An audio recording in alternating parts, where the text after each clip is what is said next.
Welcome to the Moving Pictures Studio, Morgan Spurlock. It's Thank a you. pleasure to have you in here. It's great to be here. I saw the movie, loved it. It's hilarious. At what point did you know that this was? Did it go the way you expected? Did you think it was going to be like this really funny movie, as funny as it was? Well, I think once we started shooting it, we found it was going to be always funnier than we anticipated. That we didn't know that the meetings with these companies, when we went in and started pitching to corporations or people, were going to be so brutally raw and honest and entertaining. But once we started shooting those, we're like, wow, this is going to be pretty great. Did any of those guys see any of the footage before? No, that was the best part about the film, which was amazing, were all the companies that came on, none of them saw the film until the premiere yesterday. So the fact that they gave us free reign to do it was amazing. They must have been holding their breaths, I think. All of them. All of them were so nervous. Like, I was talking to them beforehand, and they're like, I was like, hey, thanks for coming. They're like, yeah, we'll see. We'll see. And afterwards?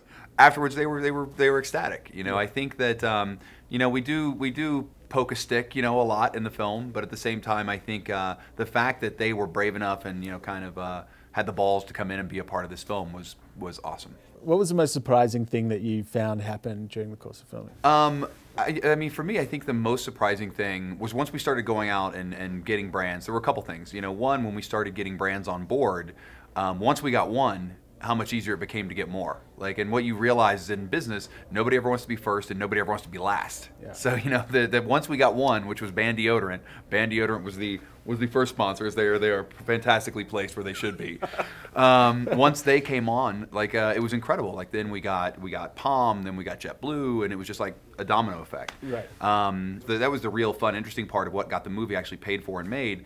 And then what was even more, I think, frightening and kind of weird, for me, is we started going out and trying to buy naming rights in schools. Where now all of these corporations are starting to make their way into the education system, because the education system is losing money. Who has money?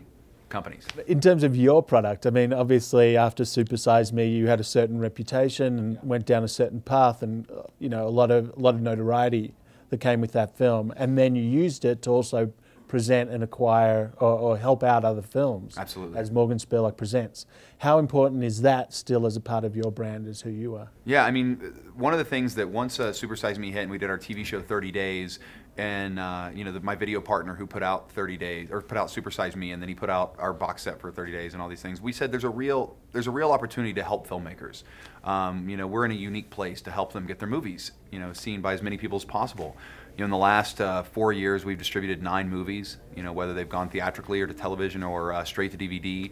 And, for me, if I'm given some ability or opportunity to help somebody get their movie seen, then I feel like that I should do everything I can to help people do that. I think when you're given an opportunity like I've been given as a filmmaker, you should share that with as many people as possible. What was that like, the moment that you got that call? Where were you when you found out you were nominated for an Oscar for Super Size Me? I was at my house. I was at my house in the East Village, and so because they do the announcements in the morning, so we woke up at 8:30, which is 5:30 on the West Coast, to watch them reading the announcement, of which they don't announce the documentaries.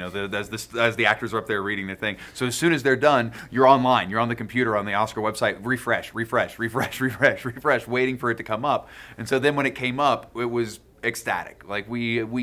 My mind exploded. I was so happy. I called everybody that worked on the film and told them to meet us. There's a restaurant in Soho called Balthazar, which is this fantastic restaurant, French restaurant. Yeah. And so we all met there at 9 in the morning. And literally, I had all 3 meals that day at Balthazar. We literally took over the whole front of the restaurant. We drank 60 bottles of champagne that day. It was the most epic day of celebrating. All day long, we just held court. People came in and out.